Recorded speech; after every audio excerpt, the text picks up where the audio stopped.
No, I'm not. Well, where are the grandkids? I have nowhere to be They'll figure until 5 o'clock tomorrow morning. it's not my problem. I read a poster the other day that said he's not the strongest. Good evening, everyone. Started. This is the Grand Traverse County Board of Commissioners Committee of the Whole. We are the Resource Management Administration Committee today, Wednesday, June 12th, and it is 7 o'clock, but our clock in the chambers is running a little fast. So welcome, everyone. If you have a cell phone, if you can put it on silent or vibrate, that would be great.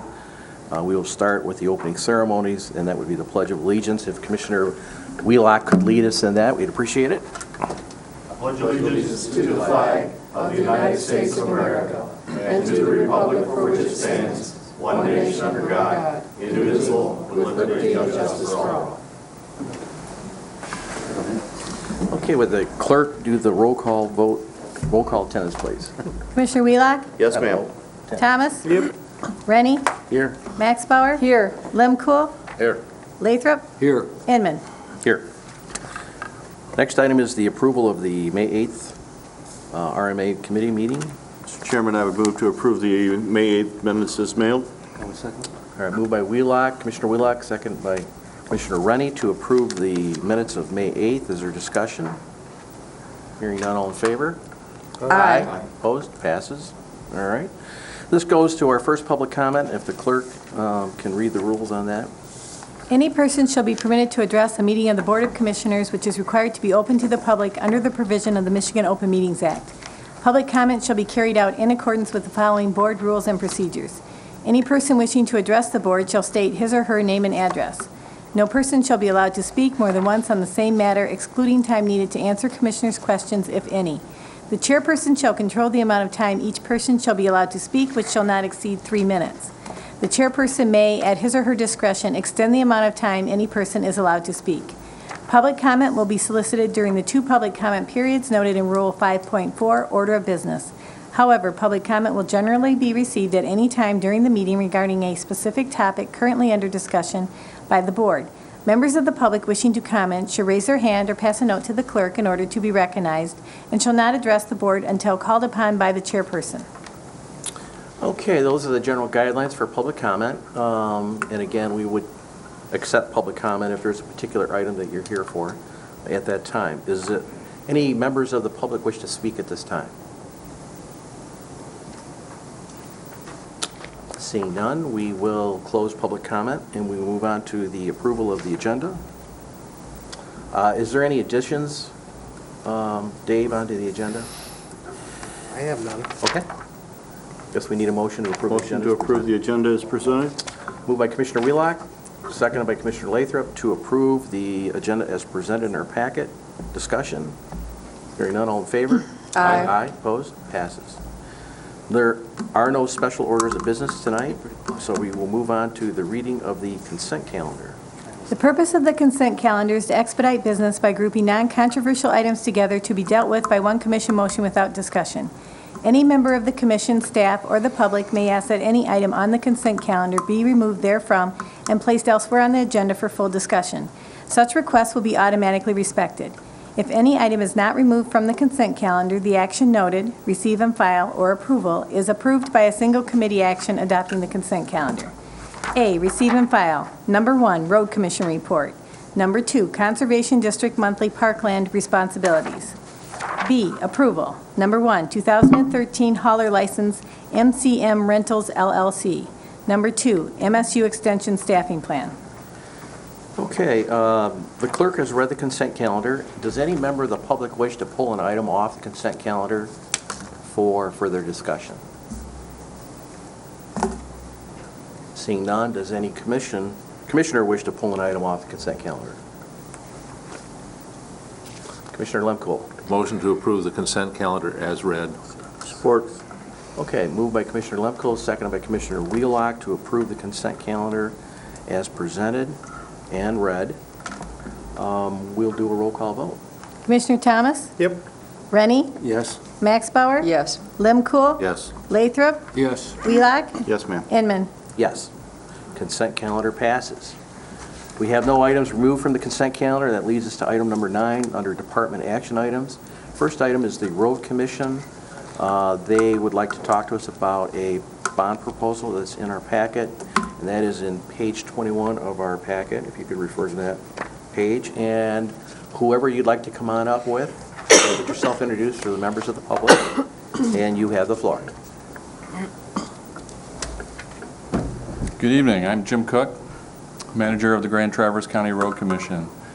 I'm here tonight with our chair, Carl Brown, as well as Bill Mauser and Dave Taylor, who are also our board members. And I also have our highway engineer, Jim Johnson, and our shop foreman, Tim Trudell, with us to answer any questions if you want to get into any details.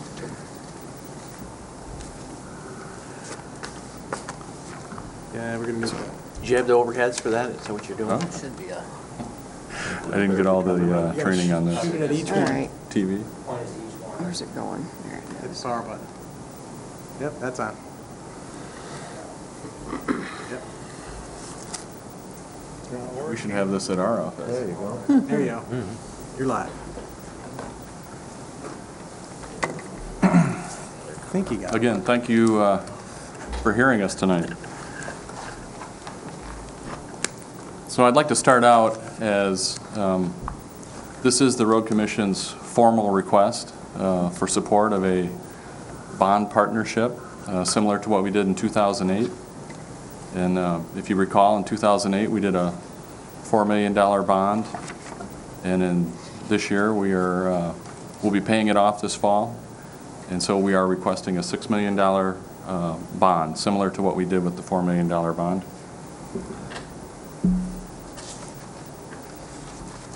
What I'm going to do is I'm going to skip through some of these slides, and the reason is the first slides that you see really talk about the asset management process, and it talks about PACER ratings, and I think unless somebody wants me to go through it, I think you've been through it a few times.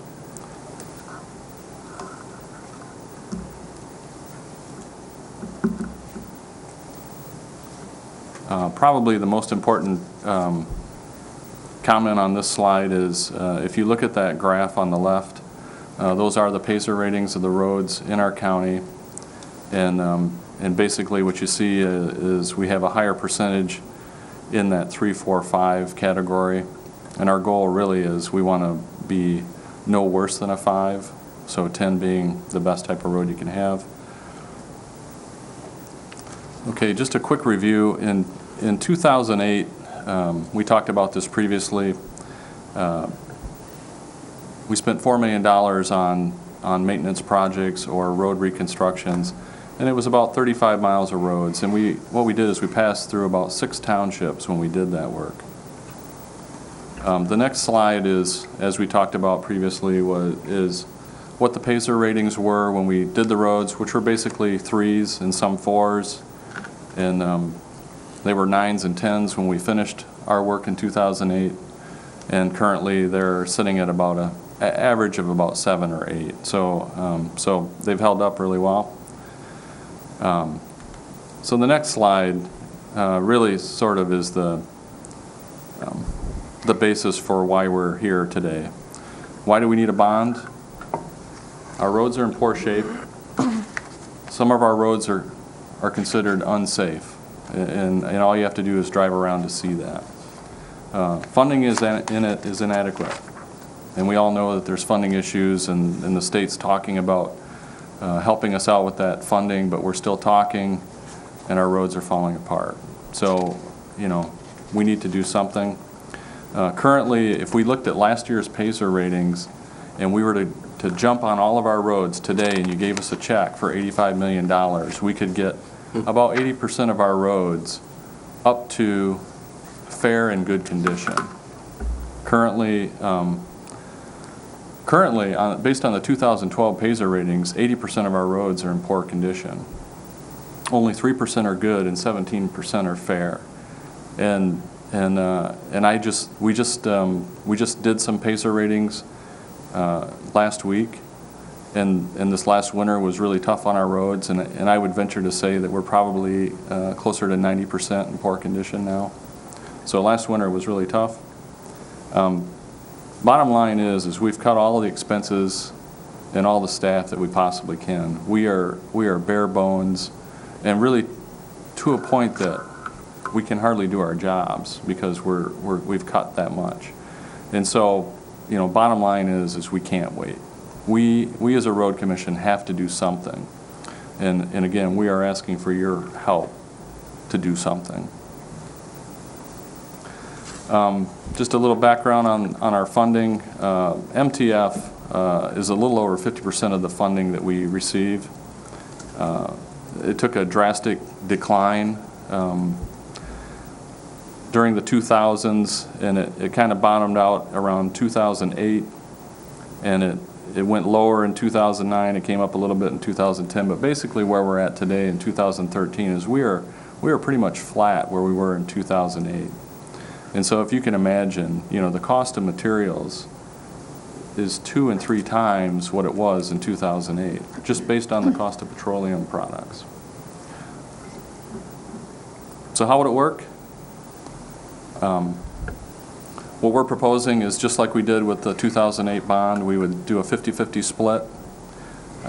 We'd pay it back over a period of 5 years, and our payments would be higher. Our payments would be about $650,000 a year. Currently, they are $435,000 a year.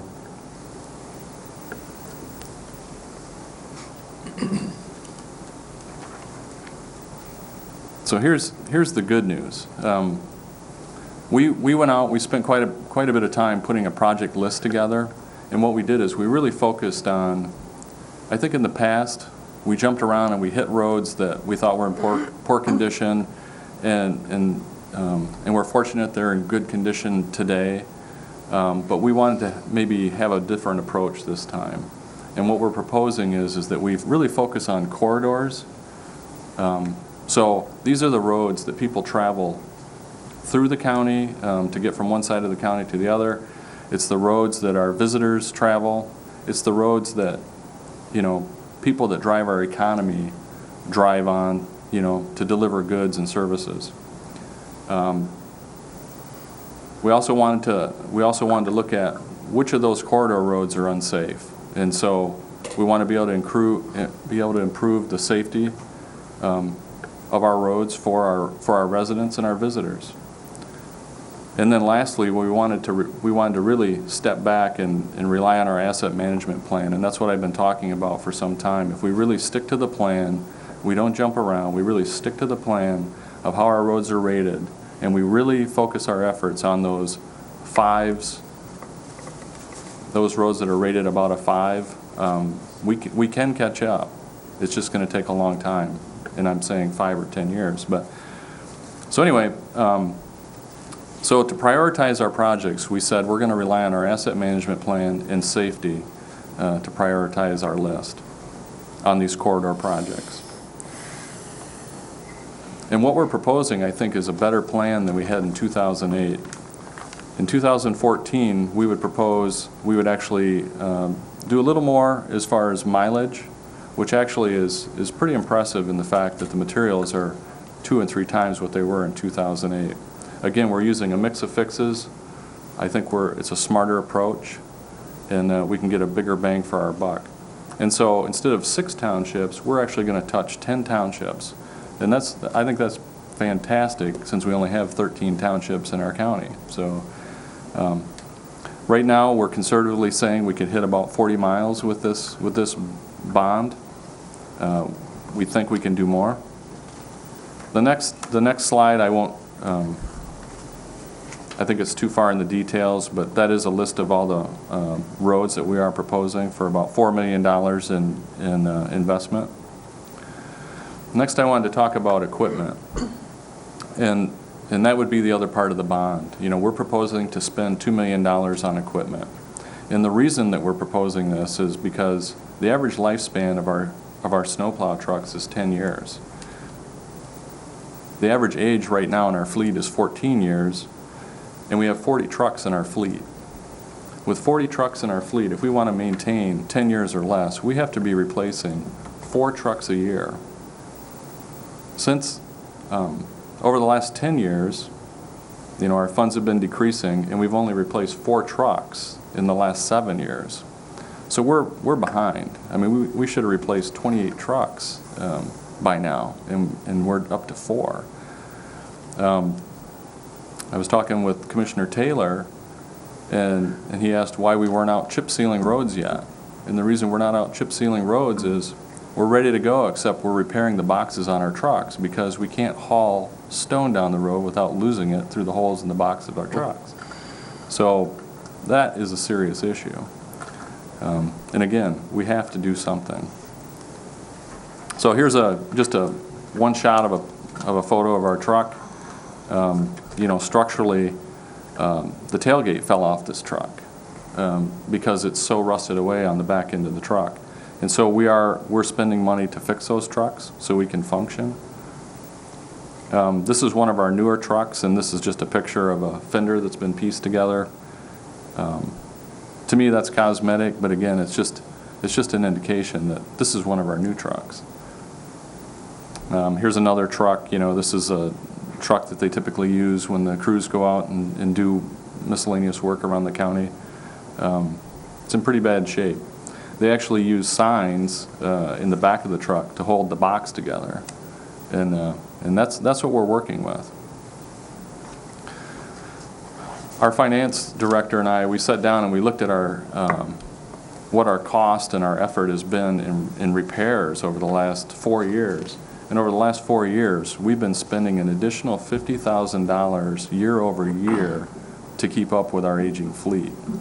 So if we could spend money on new equipment, we could quit spending money on repairing old equipment.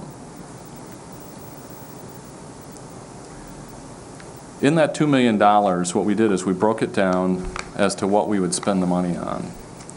And right now I'm proposing 8 new winter maintenance trucks, 2 propelled power brooms, 1 road side tractor and mower, and then one 1-ton 4x4 dump truck with a sander and a plow, and that's something that we use for pulling our pothole patchers. It's a versatile piece of equipment. But the big thing is really those winter maintenance vehicles. And those currently are about $220,000 a piece once we put all the equipment on them.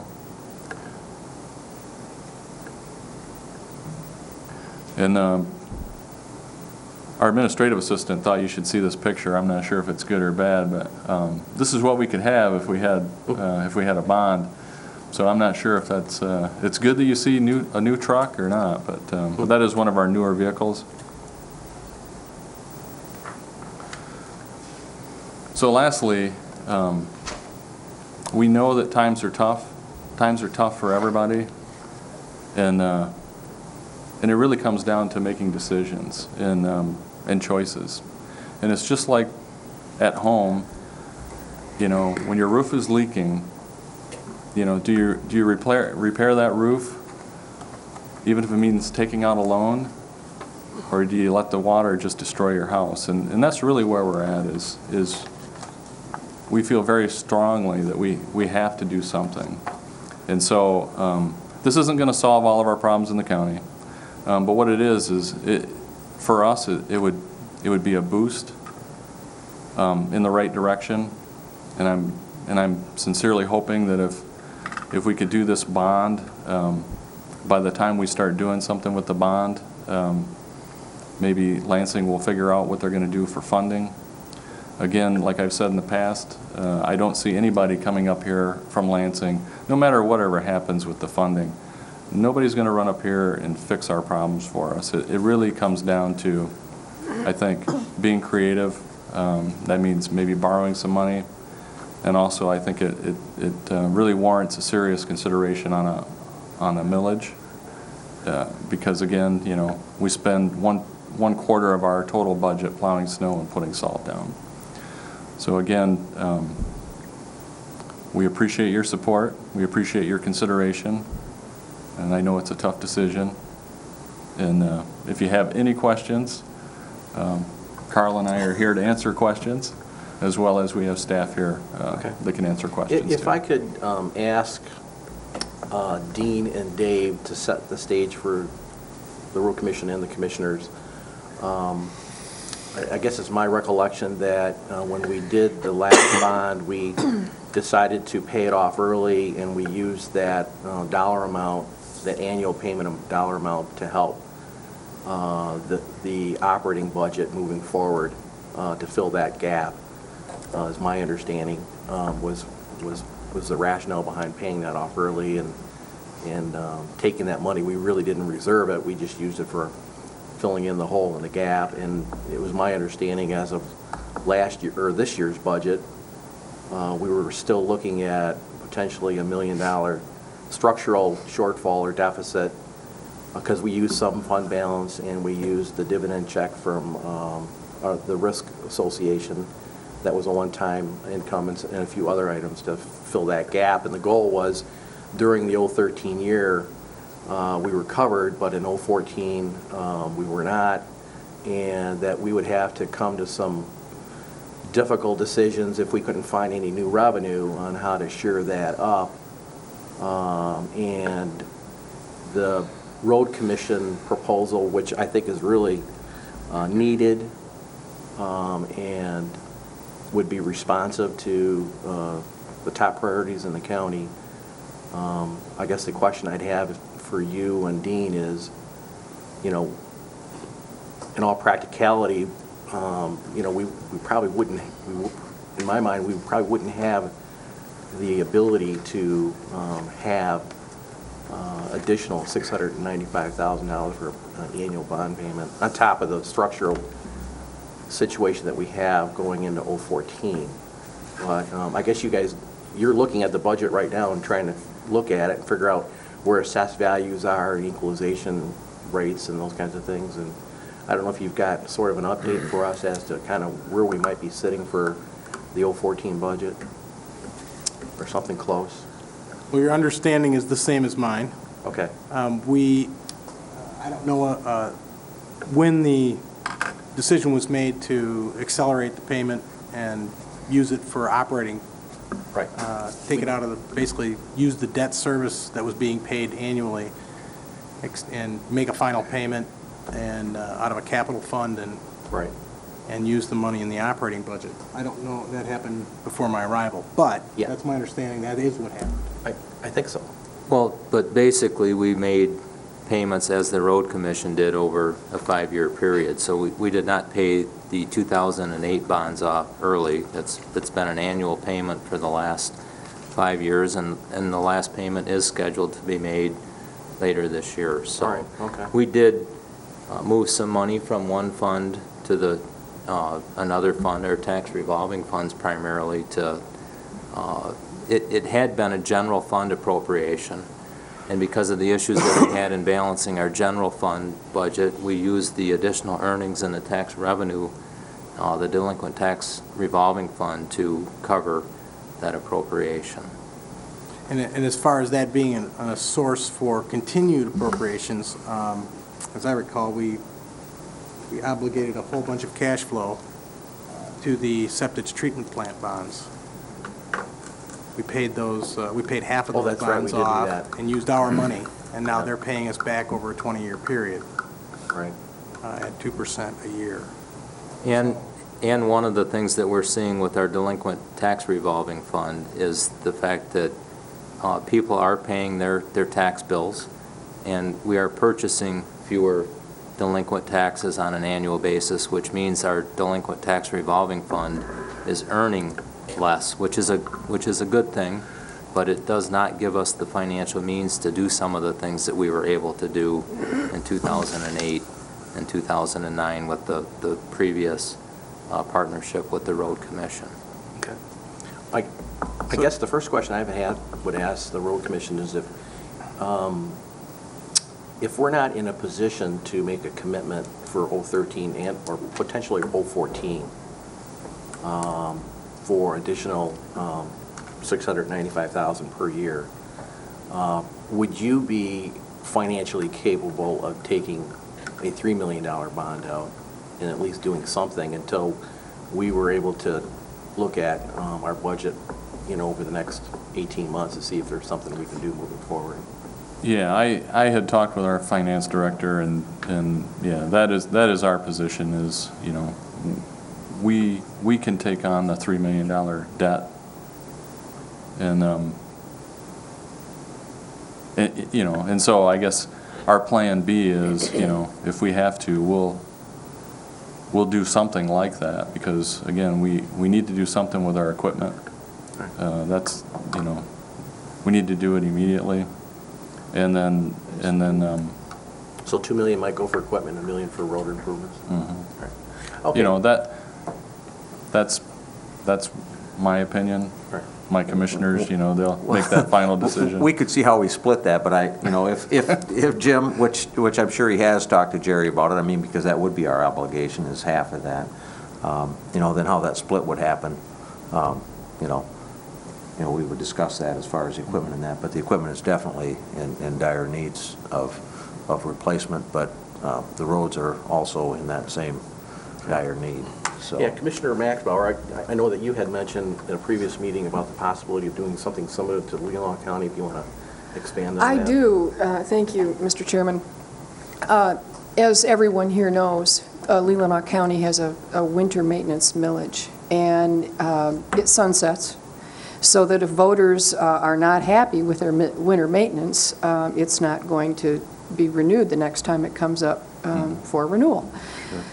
Have you considered that?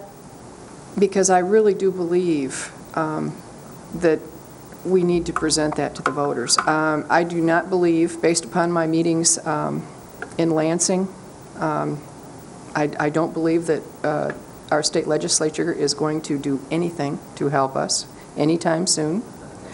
They're arguing on the formula and how much money should be in northern Michigan and how much money should be in southeastern Michigan. And I heard at one of the last meetings that I went to, commissioners in the Upper Peninsula are extremely frustrated with Lansing right now because Michigan has excessive weight limits, and Canadian truckers they're putting excessive gasoline and weight on their trucks and taking them through the Upper Peninsula, heading west, and destroying their roads. And there's nothing that they can do, and Lansing's not helping them. Well, I digress. Have you considered a winter maintenance millage? And how soon could you get it on the ballot? To answer that question, I don't know how soon we could get it on the ballot, but to answer the previous question is yes, we have. We know that this bond issue is not the fix. Lansing's not going to be the fix. I think a bond and a millage is going to be our best fix for our residents here. And to answer the question when we can get it on the ballot, I don't know the answer to that, but you know, Jim has said previously that we had, you know, a normal winter last winter for northern Michigan, the kind that we used to have when I was much younger. And Snow then. They didn't have snow then. Hey. But, and you guys did a magnificent job, but that's not going to hold looking at this equipment. Right, exactly. It has to be replaced, so. But we feel the crew this last winter did an excellent job. I mean, I really would like, I truly would like to hear from you how soon you could put a winter maintenance option to the voters. In all honesty, Bonnie can probably answer that easier than they can. Bonnie? You have to have the proposal to me by around, I think it's around August 27th. To be on the November, is that when that Yes. is? Right. That would be? Okay. I truly believe that Grand Traverse County residents, I believe that they'll step forward. Based upon what I've seen since you have a new manager and your focus on maintenance and the way you're addressing things, I think it'll pass. I believe that too. I have a little way of polling because I still practice medicine full time. And, you know, since I'm on the board now, we talk politics all the time. My patients feel you guys have done a wonderful job. And almost every one of them says they would support a millage. So I know that my constituents have told me they're really impressed with the winter job you did this winter. So I would encourage you to do that. I know that if we look into our crystal ball, there are other things too that are looming out there, a possible decrease in revenue sharing to the tune of $700,000 less. MERS battle coming up could be the same type of figure. So, and we're also looking at, I'm saying more than $1 million structural deficit. Because we spent some money we didn't have, so it's a little bit more. I think, I don't believe we can afford it. Commissioner Lemkool. Well, I appreciate you guys coming and be able to make this presentation. I think the general public is getting more aware of the plight of the road commission in Grand Traverse County. The more that we talk about roads, the better they're going to be informed. I think that's a critical piece. The easiest way to take care of the roads is to do a bond on the backs of the people, because they don't have to see any more money coming out of their pocket. So that money is going to take care of the roads without them having to bear the brunt of that. But we don't have any way to be able to add additional revenues. You know, we're under the Headley Amendment, and if we were going to ask for more money, we'd have to go back and be able to ask for that millage to go back up to where it was. So that's the only way we could do that, because we're just not going to see those additional revenues, even with the new construction, the new things that are happening in our community. It's still not, I don't think the commercial real estate hasn't caught up, and they are the ones that pay the brunt of the bill, and so we haven't seen that part of the equation start to come forward.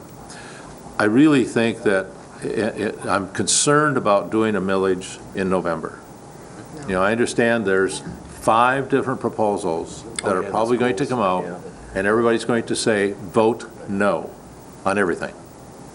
And if you have that vote no mentality and publicity out there, I'm concerned about how you're going to have to distance yourself from that group in order to get people to vote for it.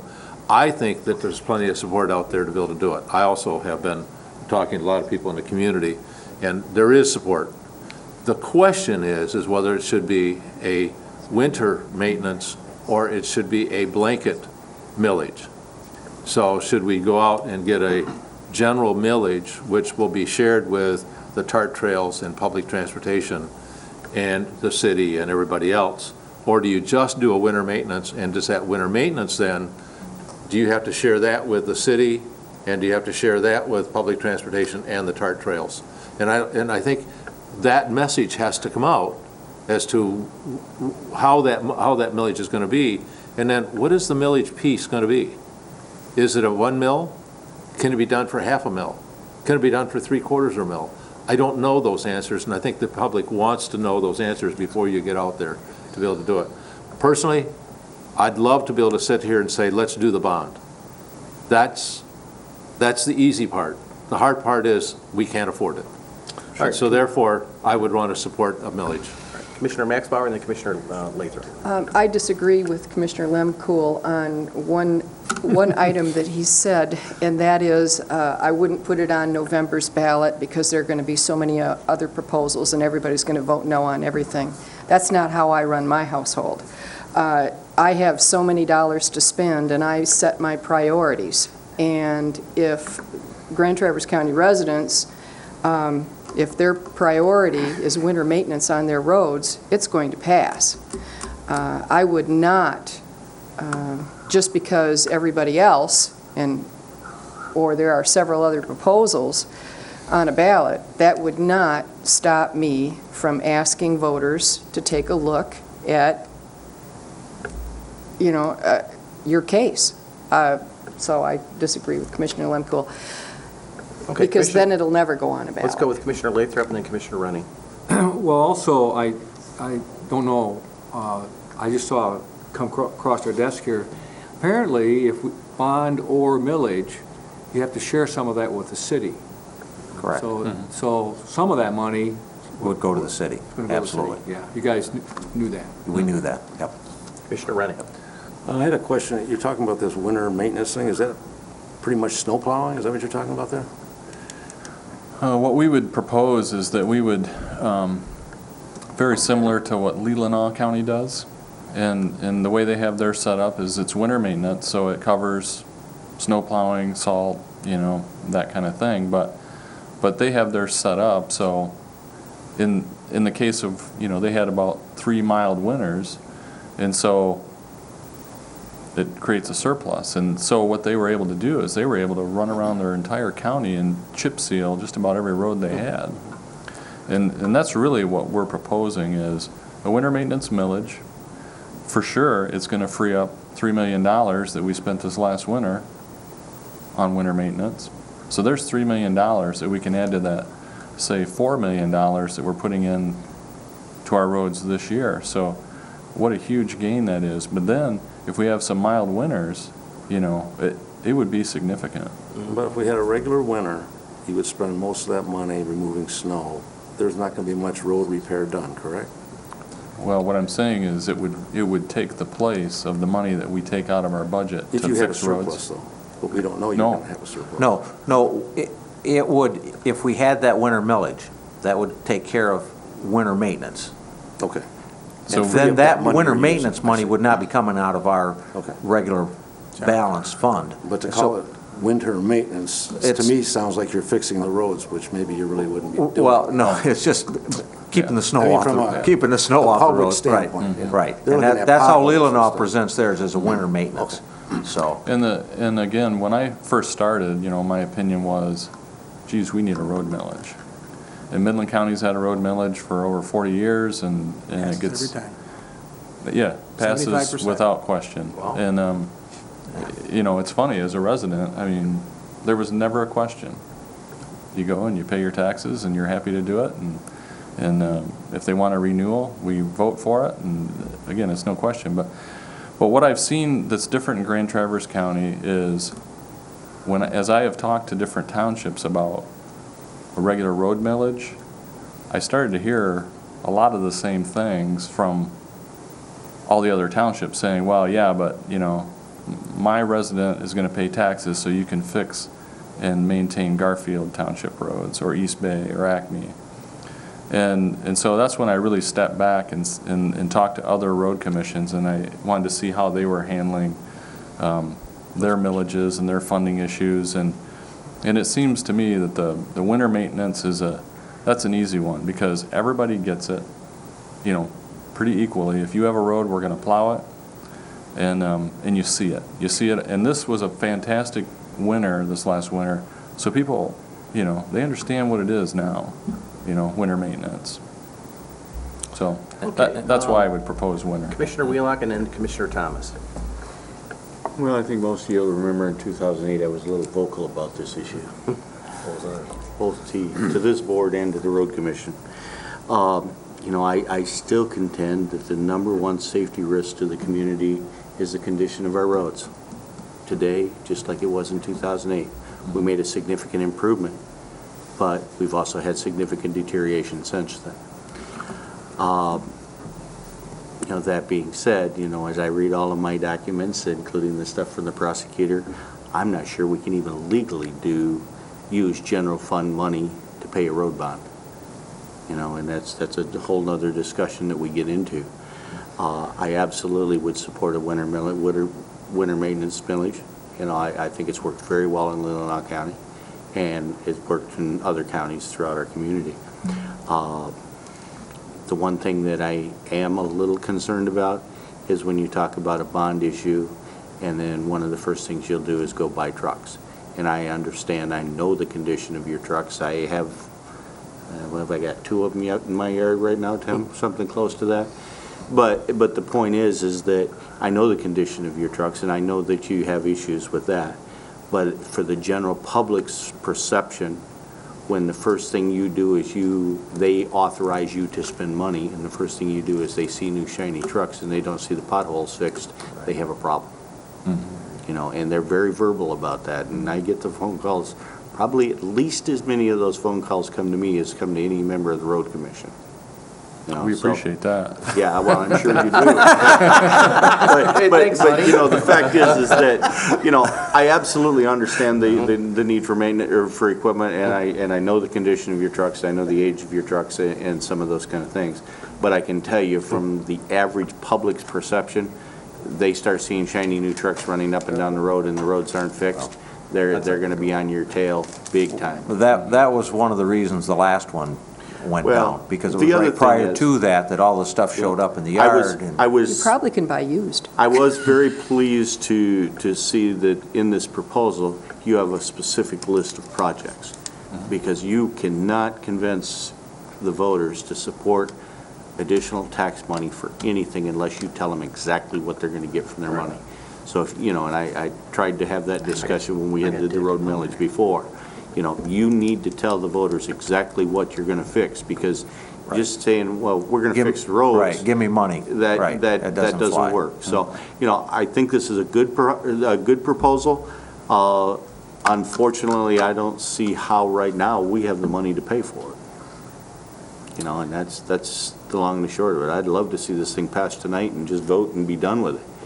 But, you know, it would take us considerable, you know, finagling just to figure out how we would pay our half of the $3 million. Sure. You know, and we'd still have to have the discussion with Mr. Cooney whether or not we can even whether we can even use general fund monies for that purpose. Okay, Commissioner Thomas. Well, first of all, I'm all in favor of doing the bond, if we can afford it. And others are going to have to show me. The other thing I was going to ask is, if you had a winter millage, you could buy plow trucks with that, couldn't you? Certainly. You could, It's a maintenance millage, yes, yeah, certainly. that would be It- one thing that It, would help their biggest inventory cost is those trucks there. well, yeah, $220,000 apiece. It doesn't take long to spend a lot of money. I got a 96 pickup truck that plows. You want to buy it? Probably fit right in the fleet. It's not red. Well, here's what I will do here is,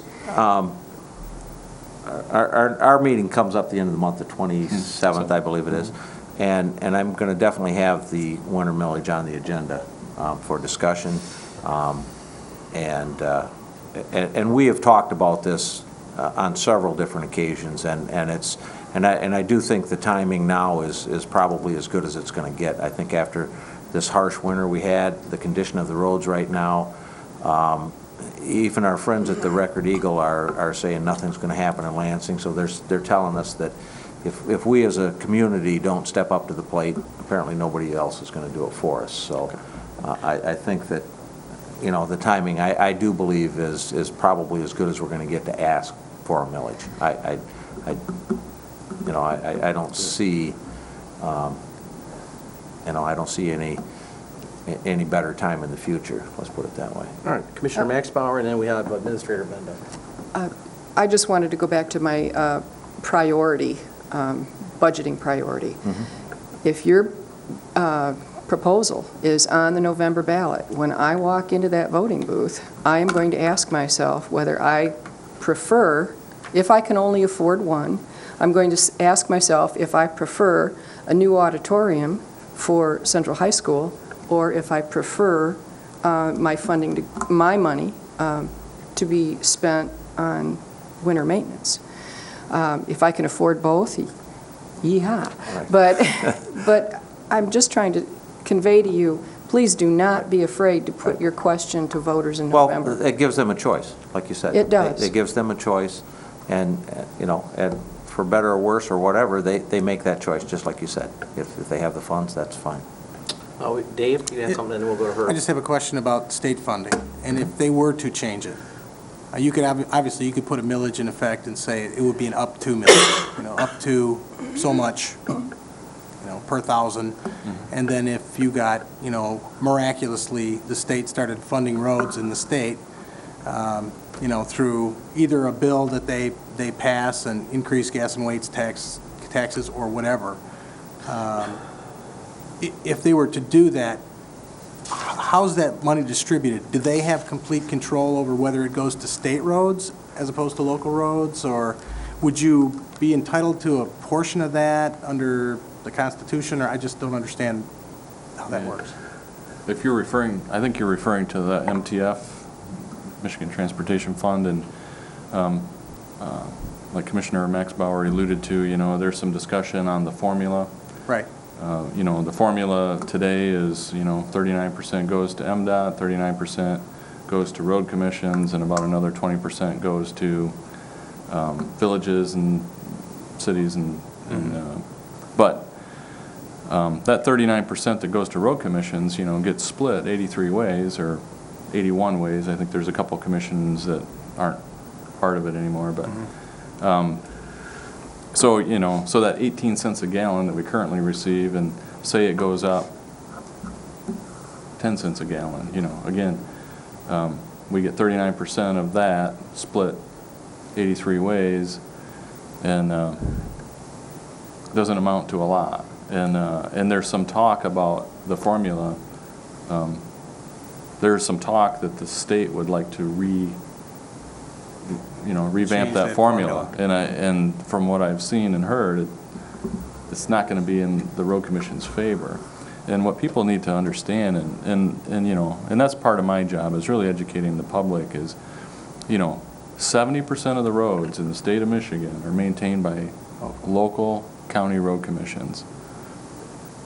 And we get much less than MDOT. And again, their roads are different, but there's definitely an inequity in how that formula is set up and how it...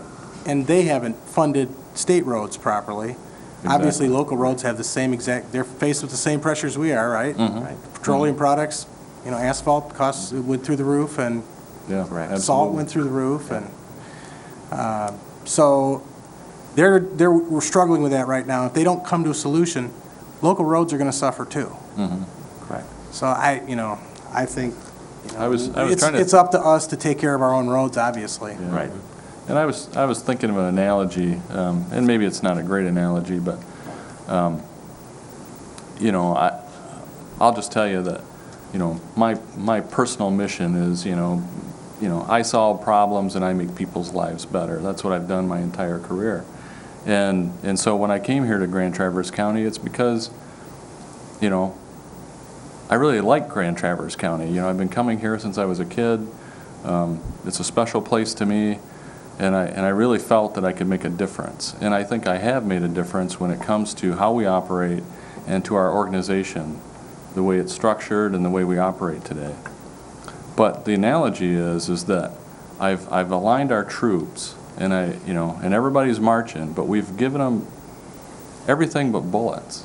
You know, we don't have any bullets. And so they're out there, they're trying, but they're not doing very well because there's only so much they can do.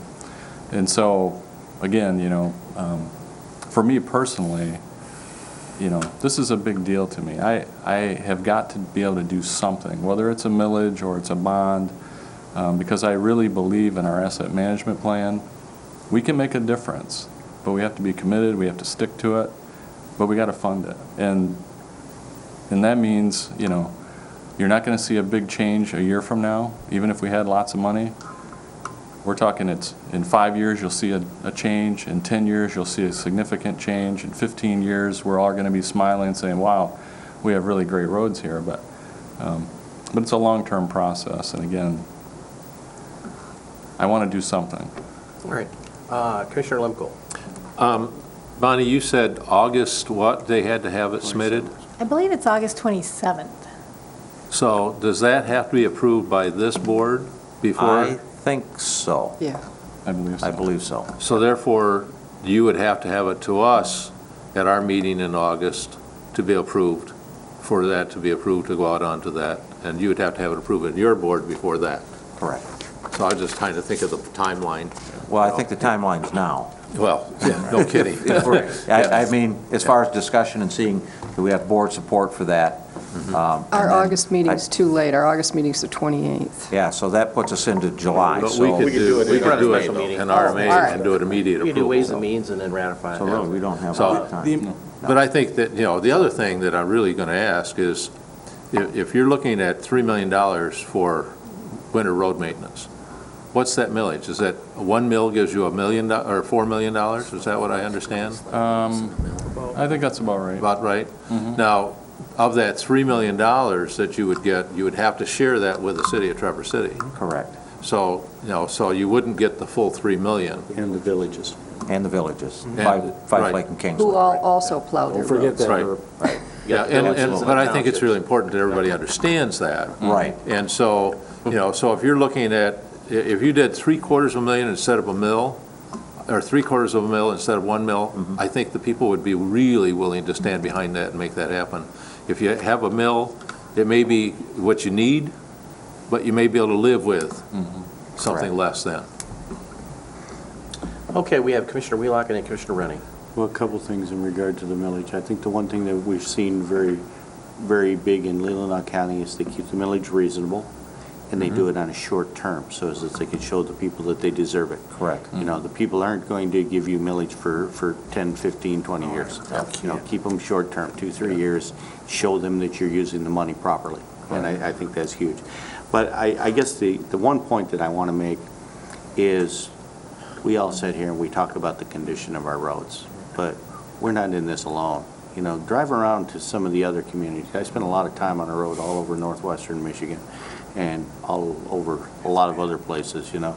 I went over to Lewiston here a week or so ago. Isn't that a fun road? I'll tell you what, 55 going across there, you know, they might as well make that gravel and just be done with it, because Yeah. there'd be less potholes in it if it was gravel. Right. You know, it literally, you know, there's a lot of roads out there that are in a lot worse shape than we have it here. Right. You know, and it's not just here. It is, you know, It's whether all you- over. You It's- drive, you know, I was in Detroit last week and, you know, some different places, and there's a lot of roads that are in a lot worse shape than we have. You know, not to say that I don't believe, you know, I still contend that the number one safety risk to this community is the condition of our roads. Okay, Commissioner Rennie. Getting back to what Commissioner Lemko said, I would prefer that the road commission come and tell the people for real what you need, instead of saying, well, 3/4, 1/2, you know, to try to piecemeal it that way. I think we should be educated as to what's going to be required to get us going in the right way. And if it's $1 million, $1.5 million, that's what it is. Because the money that is shorted is going to have to come from somewhere anyway. And it generally comes from the county, which we're having issues with. So I would like a little more, I won't say honesty, but a little more, be upfront with what's required or what it's going to take to get this job done. Then let the people decide. That is a good point. You don't want to pass a millage and then have people still frustrated that, you know, all the potholes aren't getting filled yet. Yeah. Sonny, Commissioner? it's like going to the bank and borrowing money, and the bank will always tell you, are you sure that's what you need? Because you're not coming back for more. Right. And Yeah. more often than not, we never asked for what we really needed. Right. Until, and then we Right. found out after the fact, Right. oh my God, I wish I'd have asked for another twice as much or something like that. So I'm sure you've been there, Larry, Yep. many a times. Been there. Yeah. So I would hope that our message to you is that you come back to us with millage language and for us to be able to approve it in August. I know, I'd vote for it. All right, so I think, to sum it up, I think that, you know, we would be interested in if we had the cash flow, and it's not going to be determined in this year, and we have to look at the process going forward this year to establish the 014 budget. So we're probably not prepared yet to make a commitment for debt service on a road bond. But I think we like the idea of potentially launching something out on a road maintenance millage, and if you have a supplemental cash flow to float a smaller bond, that if we run it through the county, if we got a better bond rating, I mean, that'd be something we could take a look at, so. Is there any other suggestion? Just a Dr. question Winter? for Bob. You mentioned in your letter, bond to council, to see if we really can do this legally. Is that an expensive item to do? Have someone tell us? John Axe isn't cheap, but I know John Axe isn't cheap, but I think it'd be a good investment to get a second opinion anyway. Yeah. And as long as we're discussing it, you know, my deputy civil counsel marked that memo attorney-client privilege, but, you know, frankly, I don't see any reason why we shouldn't discuss it with the road commission attorney and see whether they have any different opinion. I don't know if you want to take a majority vote to release the attorney-client privilege on that memo, then we could share it with the road commission. I'm not Is that sure your why rec- he did that in the first place. Would that be your recommendation? Yeah. All right. That motion. All right, moved by Commissioner Rennie, seconded by Second. Commissioner Lathrop, to allow the release of the attorney-client privilege letter, reference to the road commission bonding. Discussion? Hearing none, all in favor? Aye. Aye. Opposed? But I only see a reason to go to John Axe if we were going to, if the county were going to, I guess, pledge funds in some way from the general fund as Right. opposed I to. want, okay, I want to make sure I got the right vote on this. All in favor of that? Well, Or do you want a roll call? You want discussion? No, I would just like a clarification of the motion. Okay, motion is to release the letter that was provided. Is that to the roads commission's commission. attorney and the commission specifically, or is that to everyone? Up to the public. Up to the Oh, public. all right, fine. Okay, I don't see anything there. There's nothing. It's okay, fine. all in favor of the motion? Aye. Opposed? Passes. I'd like to just close with a thank you for your time. We understand where your budgets are too. You know, you're no different than any of the rest of us. Your consideration was great. Your support of a millage is good that you're behind us on that. And I think your understanding of the road system in the county and what the county residents need to expect from us is right on base. All right, thank you for coming this evening. Appreciate your time. Thank you very much. Thank you. Mr. Chairman, Yes. I think it's really important to note that the road commission has really done itself proud. It's turned itself around. It's done a great job, and we appreciate, I mean, we were ones that are appointing you there, but you guys are doing a good job, and we appreciate what you're doing. But also, I think you should be compliment to the staff that you've got, that Jim has been able to surround himself with, because they're the ones that are going to make him look good. Yeah, honestly, we have an excellent team, and yeah, Well, without the staff, I wouldn't be sitting here. well, we all think on the commission that we're heading in the right direction. I think our image is there for the public. I think we're doing the things that we're supposed to do for them, and we're going to continue doing it. I love what you said, Jim. I solve problems and I make people's lives better. I'm going to adopt that. That's a wonderful way to look at life. Yeah, that came about because my daughter used to come to work with me when I was at Spicer Group, and she came to work with me for 3 years, and I was a civil engineer. I thought she understood what I did, and she said to me on the 3rd year, she goes, "Dad, I don't quite get what you do." She said, "You go to meetings, you talk on the phone a lot, and you look at drawings. But I can't really tell my friends what you do."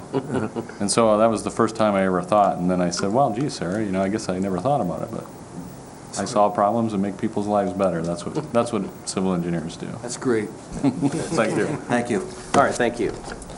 All right, we're moving on to planning and development. John, you'd like to present the master plan, the proposed master plan draft? Good evening. John Syke, Grand Traverse County Planning and Development Director. And what I'm here tonight is to present to you the draft master plan for Grand Traverse County that was developed by the County Planning Commission in concert with all of the planning commissions within Grand Traverse County. The plan itself is available for people to review and actually comment on a new website. It's called masterplan.grandtraverse.org. That's one word, masterplan.grandtraverse.org. And the plan right now is a draft. It is, we had a unveiling of it a couple weeks ago with the planning summit of a lot of local planning commissioners. About 40 of them attended the unveiling, and we're at a point now where this plan by state law is required to go to the local units of government and the units of government surrounding Grand Traverse County, and they're given 63 days where they can make comment on that particular plan. Those comments then are taken into consideration by the County Planning Commission, and the plan can be approved by the Planning Commission after that point, unless the legislative body, obviously the Board of Commissioners, wishes to assert its right to approve the plan, and you can do that by making a resolution, and then so after the Planning Commission would approve it, it would come to you for consideration. The plan itself is a lot different than the plan that was adopted in 2002. The 2002 plan looks something like this. This plan is looking like this. Purposely, we kept it very brief and short and to the point because we wanted it to be very accessible so that somebody could sit down in one sitting and read through the plan and understand what the plan talks about. The additional data and information is all on the website as opposed to being into the document.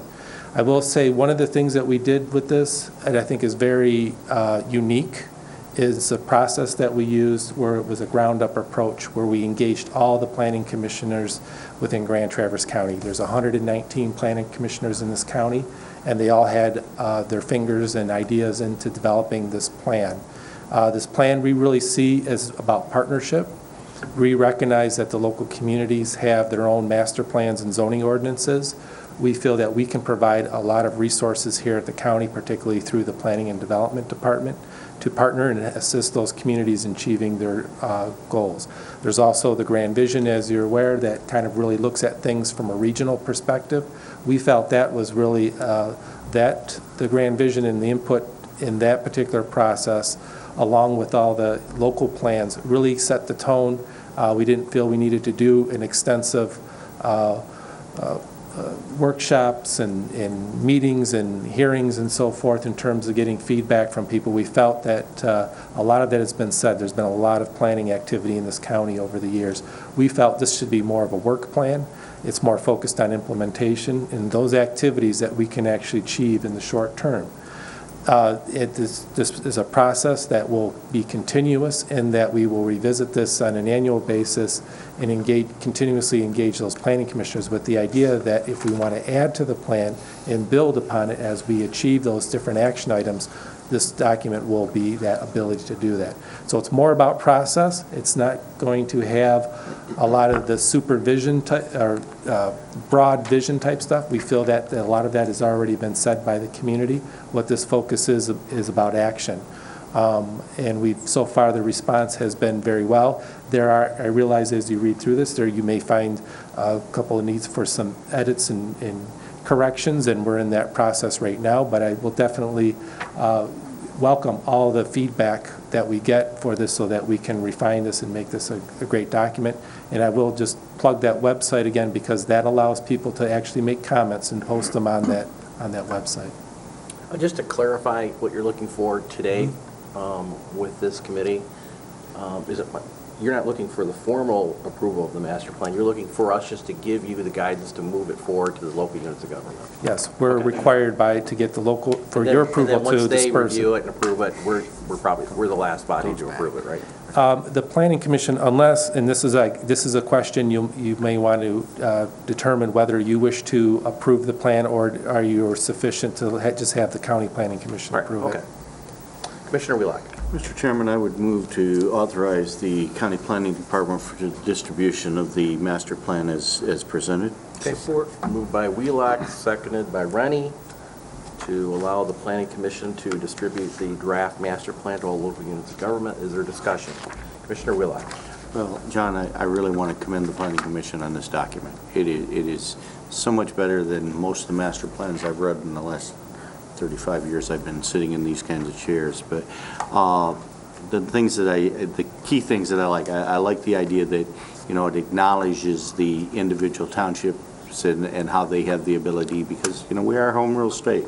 And all of our communities do not necessarily have the same goal, but it talks about collaboration and bringing them together. It acknowledges specific developments in the way they've done things. The village of Grand Traverse, the Werfel Park, the Chums Village thing. I don't know, there was half a dozen of them in here.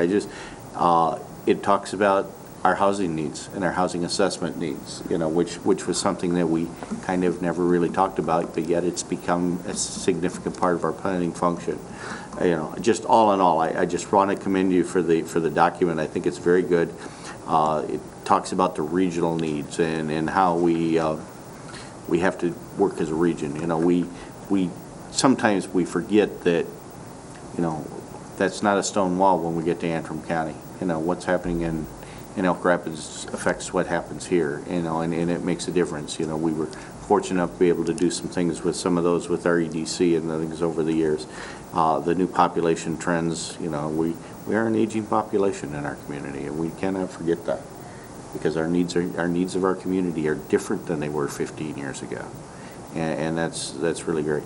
And obviously the emphasis to protect the natural resources in the public, you know, in the waterways, you know, and the agricultural land.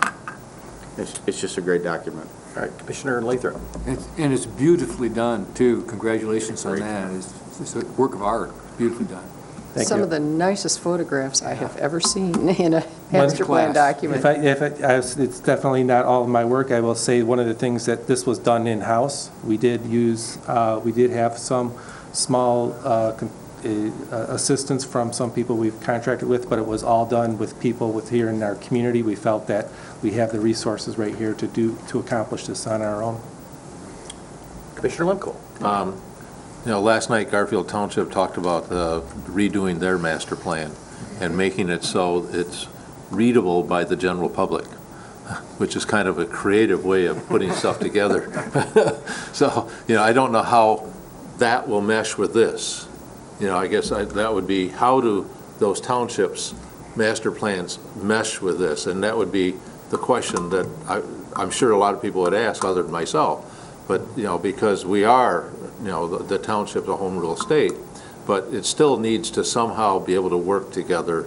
And so I don't know if there's overlays that be able to do that and be able to see where it's at.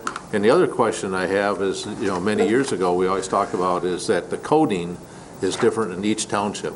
Are you doing anything to be able to bring that into line with this type of master plan? Yeah, I mean, you got two ideas there. The first one, in terms of how this works with the local units, is you're not going to see a future land use map in here that designates where future land uses are. We're really recognizing that the local plans are those planning commissioners that really understand where those need to fit. We don't have, you know, people often talk about conflicts. I think we don't really see that so much these days. What you do see here, there's only 2 maps in it. One of them, and think of them as a spectrum, where on one end, it's going to be an evolving map, focuses on those areas that we want to protect our natural resources. But the other end talks about growth and investment areas, and really those aren't boundaries on that map, but those are just priority areas where we already have existing infrastructure. Working with the local units, we developed that map, and that's really just saying those are areas where we see future growth happening, where we already have existing growth, we already have existing water, sewer lines, et cetera. So that's really the emphasis, and it helps us because we have a lot of resources to assist those local units in developing those areas with our economic development tools. So that's really why I don't think we're going to have conflicts, because this is really they gave us the direction where they see the county's role in assisting them in working with them. So it really leads more to partnership than a conflicting policy plan. I would say the previous plan, as what is common with a lot of counties, is you have the local plans and then the county plan is somewhere out there and you try to figure out how to rectify it. Since we don't have zoning at the county level, we had a lot of flexibility, and that's why we threw out the old ideas and instilled this new model. The other part, in terms of the coding of zoning districts and future land use designations, is always a challenge. And that is one of the things that the local units would like to see us help facilitate. It's very difficult because with zoning, it's not just the name of the district, but it's a legal document that has a lot of parts to it stretched throughout the entire ordinance, and a lot of these have evolved over time. But I think there are ways we can help to streamline that, and it'll be I would say, a constant work in progress. But certainly I think one of the other things that's really most important is that we have the staff of zoning administrators, good quality zoning administrators in our community, the ones who are trained and very good at doing zoning, to really assist people in guiding through those documents, as I think a lot of our communities are really trying to be much more flexible in their zoning than they have in the past. And I think what you're finding is, as they're refining these, making it a much easier document to contend with. Okay, any other discussions? All right, we have a motion on the floor to allow county planning to distribute the plan to the local units of government. All in favor? Aye. All opposed? Motion passes. Mr. Chairman, should Yes. we answer his other question at this meeting, or do we have to do it later? What As to was- whether or not we want it Oh. to bring back here. John, has it been the practice that we've just brought it back to the Board of Commissioners? Has that been the past practice? Is what I recall. I would have to research that, how previous plans were, because that was before my time here. But to be honest with you, my opinion would be that I would recommend that the county board approve it, not only for your oversight, but more importantly, to raise the level of it as a priority. Okay. I'd like to see a recommendation from the Yeah. Planning Commission and then the Board of Commissioners All right, approve the so master plan. bring it Okay. back at the end. Okay, That'd we'll be do great. that. Thank you. Thank you. Next, we have the county clerk regarding additional services offered by the clerk's office. Bonnie, you have the floor. Yes, I'd like your approval to add a couple of services to my vital records office. One of them is passport and concealed pistol license photos.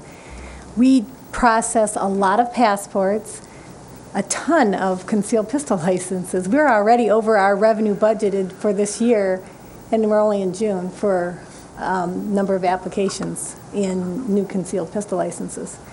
Most people have to go to Walgreens, Sam's Club, places like that to get their picture taken.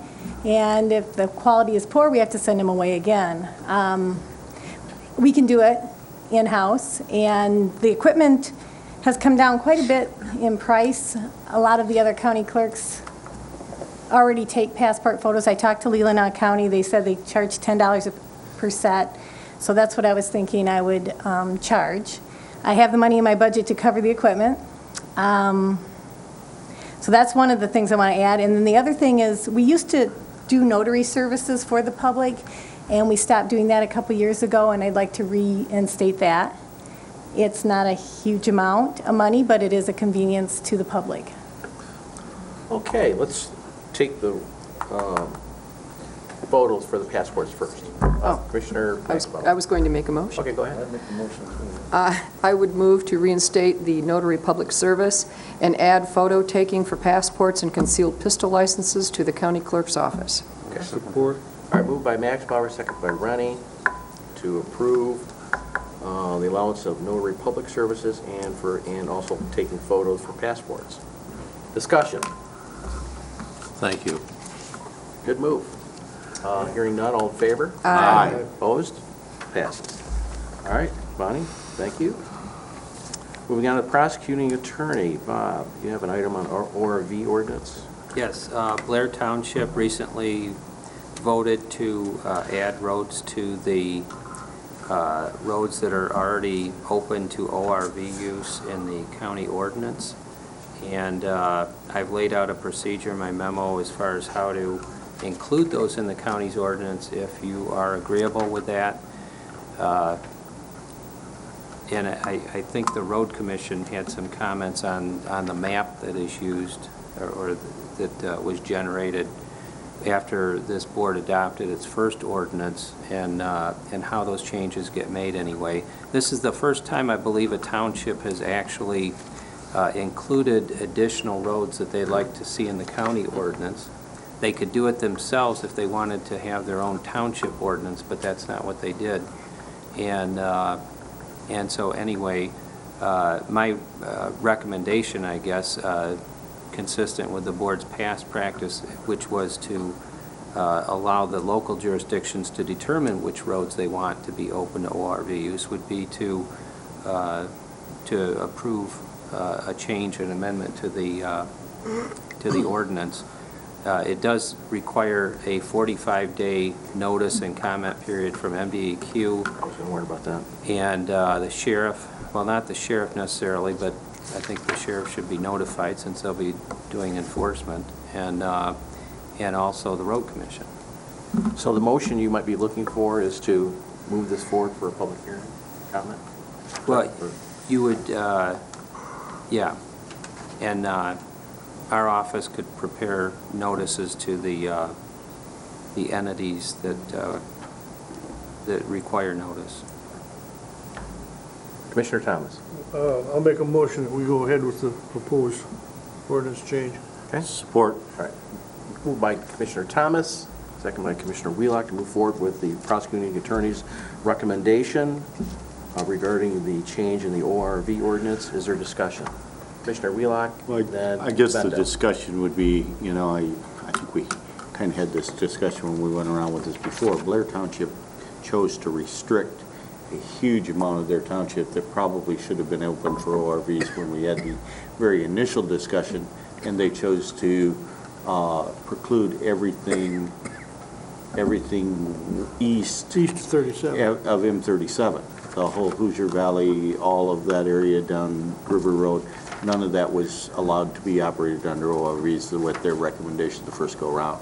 And I think a lot of us had multiple discussions with them about, that was the purpose for the ORV, was to make those types of roads available to that, and they chose not to do it. And now they're going to come back and make it come more in line with what the people wanted when we had the public hearings the first time.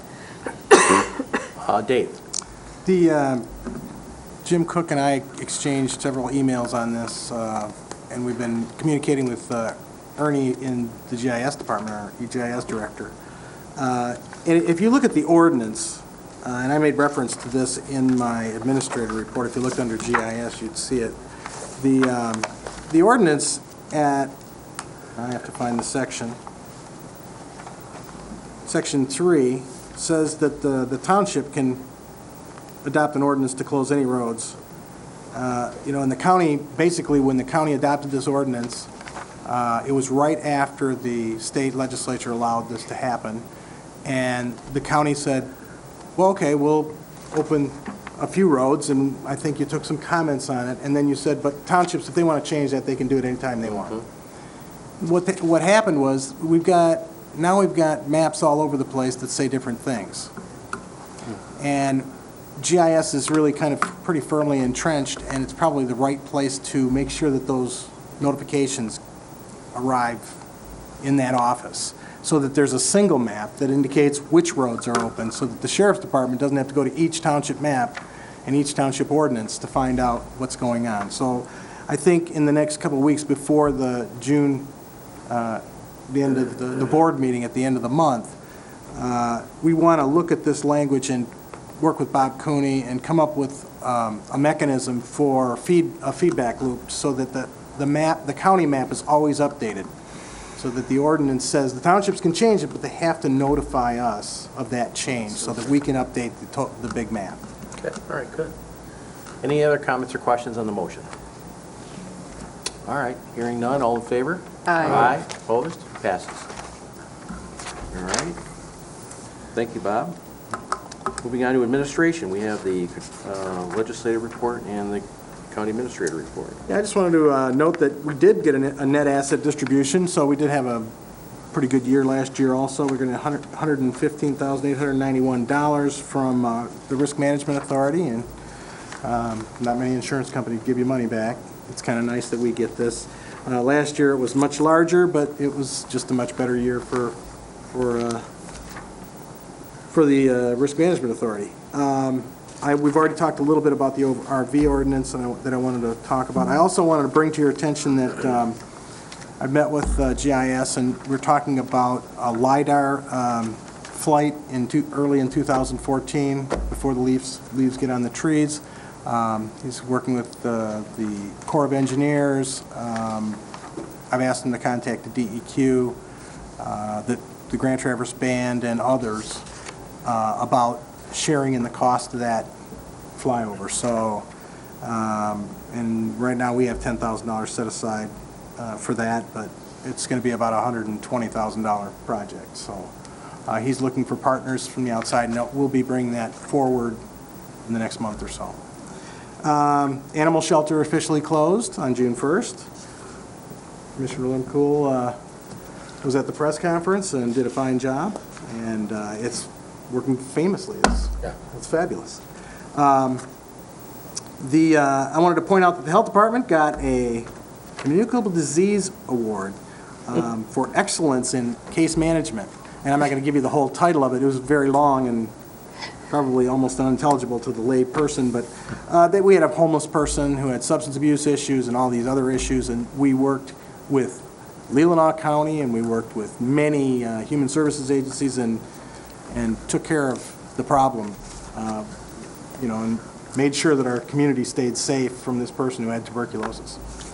At any rate, I wanted to commend them for their efforts on that, and I think it was just fantastic that the way that she went about doing it. I want to point out that we've gotten 71 job requisitions as of this writing, which was a week ago, and we had 78 for the entire year last year. So our turnover issues have not abated. There's motions, people are moving and churning in these jobs now. My theory is that it's a defined contribution artifact. So one of those consequences you get when you're not trapped by your retirement plan.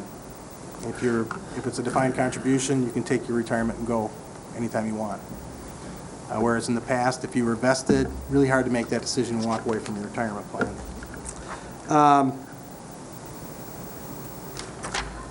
I also wanted to call to your attention that Resource Recovery, I've appointed Kim Elliott to replace Bob Osterhout for the time as an interim director, and I've talked to Jim Carruthers about, we've got the applications now, we're going to talk about putting together an interview team and hiring for that job. If there's anything that needs to be done in Resource Recovery before I go about doing that, we need to, I think it's really important that we send a message to the people that we interview that we're supportive of the position, and we plan on continuing it, into the near future. At least the next several years. It's not fair to the applicants to tell them that, we're going to interview them for a job and they're going to come up here and then later on in the budget process say, we're just going to get rid of that position. If we do that, we should probably do it up front. Yeah. So I've heard those kind of, I've heard, the back talk, so, the back channel talk. So if it's going to come to the front, let's get it to the front now. We got a recycling bin, Coca-Cola and Keep America Beautiful recycling bin grant program. We got those bins in, and they are now available for use at all community events. So we can have recycling at the big events. And Chuck Lurchin informed me that the VA has published its final rules regarding the establishment of a long-term government-sponsored dental insurance program for veterans who are enrolled to receive medical services. And there's about 8.1 million of them out there right now. So, back in 2011, there was 8.1 million. So that's going to be have a positive economic impact on our community, just having that service to veterans in our community. And that's all I have. Thank you. All right. Any questions on the administrator's report? Commissioner Wheelock. Dave, I guess at some point or another, and I don't know that we're prepared to do it tonight, but we should have an open discussion about where we see resource recovery going. Because I'm not sure that the seven of us all exactly agree, or if we do or if we don't, and I think that discussion should be had prior to, the hiring of a new individual. And I think, Kim should be a part of that discussion, and, God, I can't believe I'm going to say this, maybe we should invite the Resource Recovery Council members to be part of that discussion. Some of them have spent a lot of time and a lot of effort, and we should probably have that discussion. Okay, Commissioner Rennick. Yeah, I had a meeting with Bob before he decided to leave abruptly, and that was a big concern of his, I'll be quite honest with you. And I didn't think it was very well. It wasn't very good for him, let's put it that way. Yeah, And I think it had a big part to do with why he resigned rather abruptly. So I think Sonny's point is well taken. We should do a little more in that way to make these people at least feel they can be here or what direction things are going. Or if not, have And them I get don't their think that's resumes there out. with resource recovery. I think we should define that. One or the other. Well, I think the big issue is the ongoing arm wrestling regarding the landfill surcharge that funds the department. There are some of us here that are fine with it, and some of us are here that aren't fine with it, so might as well lay it out, get it over with. All right. So I'm not sure when you might want to put that on the agenda for maybe the next meeting, and we'll just hash it out. Yeah, the sooner the better, so that I can, because I'm not going to appoint a committee to interview anybody until, or contact candidates until I get a firm, direction from the board. Okay, that's fair enough. Okay, with that, we will move. Any other comments or questions on the administrator's report? Mr. Lemko. I think it's really important to note that the Smart 911 was on the media today, trying to get more people to sign up for that, and also that they're going to have a tent at the Cherry Festival. They are still looking for, if you've got some spare time and you want to come down and help people sign up, come on down and do it. Don't expect to park near the festival. Use public transportation. All right. Or take and ride your bike down or something else, because the premium is always on parking downtown.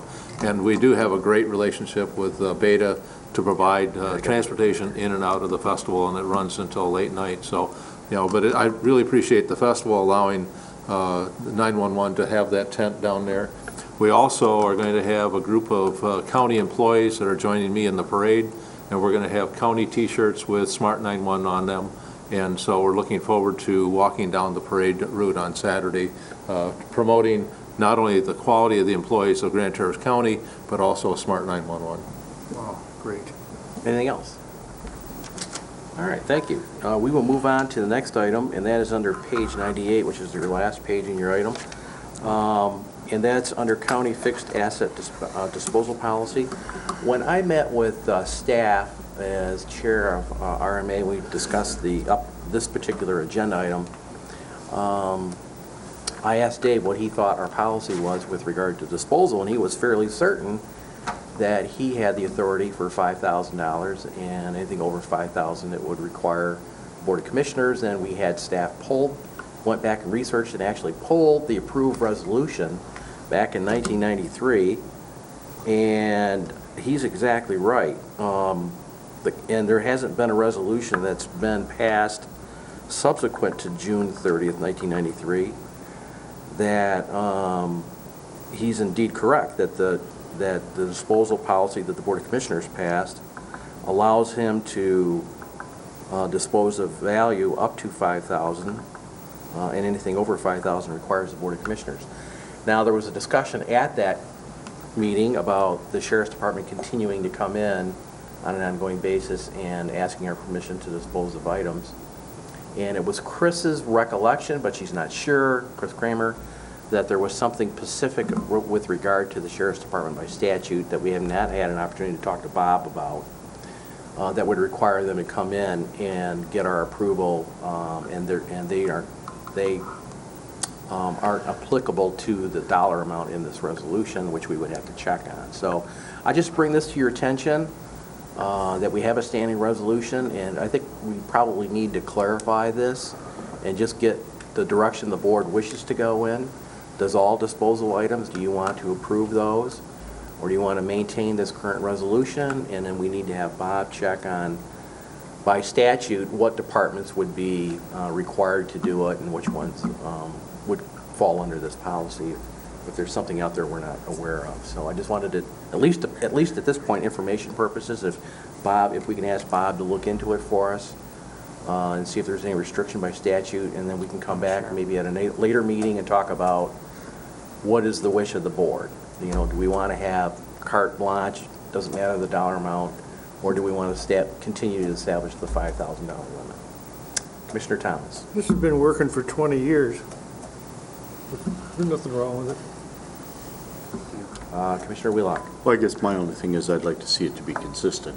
It's one thing to, have departments have gotten rid of county-owned property, and let's not forget it is county-owned property, based on somebody's decision that it's worth less than $5,000, and they bring in the document and Dave signs off on it.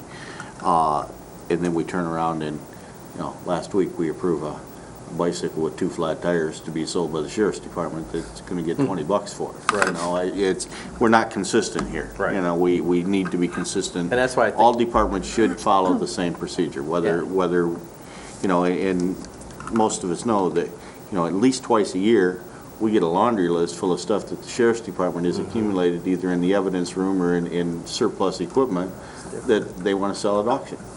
And, you know, the other question should be, we've received quite a bit of revenue by selling some of this stuff at auction. And the fact that, you know, a lot of this stuff is just being sold either through individuals or sold as scrap, you know, is that the best way for us to drive money for it? You know, or should all of the stuff that we're distributing or getting rid of be sold through one of the public auction sites? Commissioner Lemko? Yeah, you know, I understand that it's been working, but on the same token, you know, we're now open our public meetings, and when you start putting a list together of those things that are going to be sold for, to the general public, that when you post it here at our meeting, it posts it. And it tells the general public, if they're interested in a piece of equipment, that they know that they got to go and do it. It's not just whoever, but the whole public knows exactly what's there and what's posted. And I think it's important that we have that list, even if they've got, the administrator has the approval to do it, it ought to be posted as part of our minutes. So are we okay to have Bob look into this and see if there's any statutory considerations of this resolution, and then just come back and just say, okay, are we fine with it or not? Okay. Can I just throw out one thing that has changed since 1993, and that is you used to have centralized purchasing, which meant that when we went to dispose of something like lawnmowers, one person knew how to do it, and one person did it, and they reported to the administrator. Now each department is doing all their own disposal. They're doing their own acquisition and disposal. And so, they, you know, the administration department helps out. We've got Sarah Adams in our office does a good job helping departments do bids and things, and even disposing of equipment if they want. But it's not a requirement, and they don't have to do that.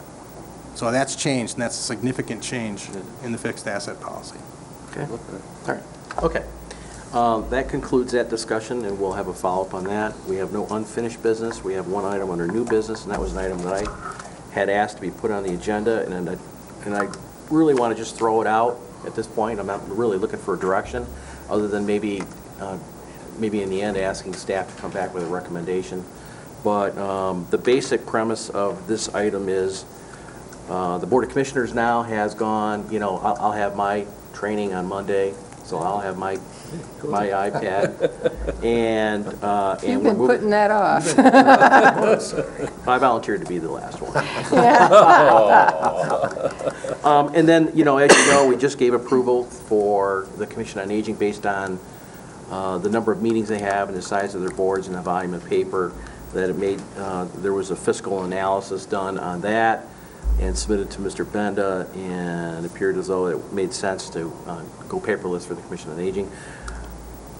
The only reason I bring this up is that we have other boards and commissions within Grand Traverse County, and I don't want to just send out a blanket signal to everyone saying, gee, if you like an iPad rather than just paper, you're all set. You know, just come back and ask us. I think we should just have, there could be some boards out there like Parks and Rec and some other boards that are large enough and have enough volume in their documents that might make sense. But if the board would agree on this consensus, is that if we can direct staff, Dave Benda and maybe Dean, to come up with a suggested guideline of how we might want to analyze a request coming in for iPads from various boards and commissions, and to make some sense whether it makes sense to buy the equipment or just to continue to generate paper, which one would cost less over the long run. So, Commissioner Max Bauer. I'm glad you brought this up because it brought to mind something else. What is our policy if somebody loses an iPad? We haven't talked about that. I think we should talk about it. And the only reason I say that is as I was looking feverishly around the house for my iPad. I remembered, you know, when I worked for Shell, there was some pretty expensive equipment I carried around. And I lost something one time. Didn't ever do it again, but I mean, the company said, yeah, you know, we'll replace it. But I think we need to make it clear, you know, if people are going to take company property, what their responsibility is. And the other thing that I think we ought to look at is payout.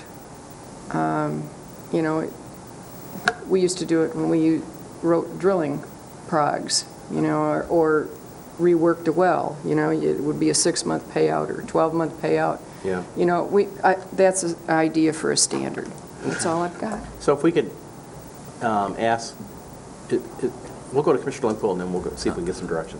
You know, Chris, I think it's really an excellent point, you know, that when we pick these up, we should have signed some sort of an agreement that we are responsible for them, and but, you know, with the county's responsibility, what our responsibility is, and that they are going to be returned at the end of our term of office if we don't seek reelection or don't get reelected. So, and I don't know if we could ask Mr. Cooney to draft something like that to have anybody that receives one of these iPads that we might want to have somebody sign something when they get it, and so that everybody knows what the rules are when they get them. And I think Dave might have an opportunity to check with other county administrators and see how they handle these kind of items. I actually What do you just, call it, the Cammy, bla- do you call it the from, blast or Mac. something? Yeah, Huh? she just sent me an email saying, do you guys have a policy on commission? Whoops. That's funny. So, is it okay in I'm terms of a clairvoyant. consensus that we would ask staff to come back with some kind of guideline as to whether we're going to issue these things or not? And if they are issued, what the agreement is between the individual taking them and the county? Also, whether or not we want Mr. Cooney to maybe look at drafting some sort of an agreement or something, Okay. I don't know. All right, that's fine. You know, we need to decide too, you know, I mean, out in the oil field, you know, if a guy ran over something with his truck, you know, it happened. Accidentally, yeah. But, you know, I don't know, I think people should know when they take it what's expected. Yeah, Commissioner Rennie. I did talk to Chris in IT about that, and he said, you know, every once in a while, stuff happens. It does. And Okay, you have 12 Absolutely. or 20 laptops out. At some point in time, one's going to get lost or Broken. stolen, or you're going to drop it and break it. Yeah. That's normal Oh, business. That's normal absolutely. business. I don't argue that. I just Okay. would like people to know what our policy is when they pick it up. It could be our Whatever it homeowners. may be. It could be we just put a rider on our homeowners policy, and that covers that too, and I don't know. I'm not an insurance agent, but We all have $1,000 deductibles. It was hard enough to get Mickey to take one. Now you want him to put a rider on his homeowners. All right, are we cool with this direction? Yeah. Okay. So that concludes that item. We will move on to, I have an item under Commissioner Committee reports that Commissioner Rennie wanted me to mark on, but we'll move on now to second public comment. Does any member of the public wish to speak at this time? Hearing none, we will close public comment, second public comment. Move on to Commissioner Committee reports. As you recall, at our last meeting, we asked commissioners to complete the Northern Lakes Community Mental Health Survey. I've completed mine. I don't know if you have completed yours or not. I gave mine to Chris, so we have these available tonight to hand out. If you could complete those and get those to either Commissioner Rennie or to Chris Kramer, Thank you. we would appreciate that on a timely basis. Anything else on that, Commissioner Rennie? On the report or that? On that item? On that item, I would like to have it back to them by next week. Okay, all right. Their meeting is Thursday, next Thursday. Okay, that seems reasonable. All right, any other commissioner committee reports? Commissioner Rennie? Commissioner Max Bauer? Did go to the Cherryland Humane Society kickoff, June 3rd. Wonderful event. Thing that struck me the most was volunteerism again. How much volunteers do down there to make that work. Would never work without our volunteers, so kudos to those people. Also went to the change of command at the Coast Guard facility. I'd never seen anything like that, honestly. Very formal, dignified, well-run event, which is what you would expect out of the Coast Guard, I'm sure. But we're blessed to have that facility in town here, 135 jobs, great people, committed to the community itself. So that was quite a thrill. Good, thank you. Commissioner Maxwell. I did go to the Area Agency on Aging Board meeting. You will be pleased to know that my notes are at home on the coffee table. So I will be reporting on that at our next meeting. Okay, all right, thank you. Anyone else have a committee report? Commissioner Lemkool. I also went to the change of command, and I thought it was rather interesting how they are so impressed with the collaboration, cooperation that the Coast Guard has with Traverse City, and the city has with Traverse City, with the Coast Guard station. You know, I told Commander Bazzella when I presented him his certificate of appreciation from all of us, that givers gain. The more you give, the more you gain. And he's given, and the community is giving back to them. And it's really just a great relationship that we have. And it's not normal in their Coast Guard base of organizations that we are a special place. And that's why people want to come here, and they come here and they buy houses, and then they get transferred, then they come back. So we have a lot of Coast Guard people that are living in Grand Traverse County that have retired, and we really appreciate them and what they're doing. Okay, anyone else? All right, close. Just announcements. Yes. Experience 231 is an active application that you can get on your iPad or your iPhone. So if you go into your apps and you type in experience-231, it will give you access to hiking, biking, and parks in the area, and it's a great collaboration between the Conservation District, school systems, and I don't know all the other agencies that have been involved with it, but you can put it on your iPad. So you can put that on there, and it's just another app that you can add to it, and it's going to be a very useful and a very valuable tool for all the people, and particularly the people that live here in our communities and that visit. Yep. And it was just Monday. Monday. Went live with Android. Yep. Oh, Android too? Yep. So I had trouble getting into it, and I forgot to put the hyphen. So experience-231. All right. So. Anything else? Anybody else? All right, we'll conclude Commissioner Committee reports, notices, and announcements. We've got strategic planning coming up. We have A road commission thing, I think. another road commission conversation regarding Cass Bridge. Everybody got that on their calendar? When was that? Tuesday? Tuesday, Next Tuesday? next Tuesday. And that's also at 6 o'clock? Chris, you're not going to be here for strategic plan? Next Tuesday at 7 p.m. is the joint good meeting plan. with the road commission. Here at 7 p.m. 7. Thursday strategic.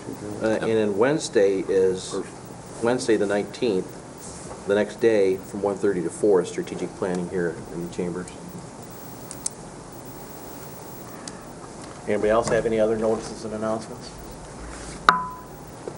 Okay, we'll close that up.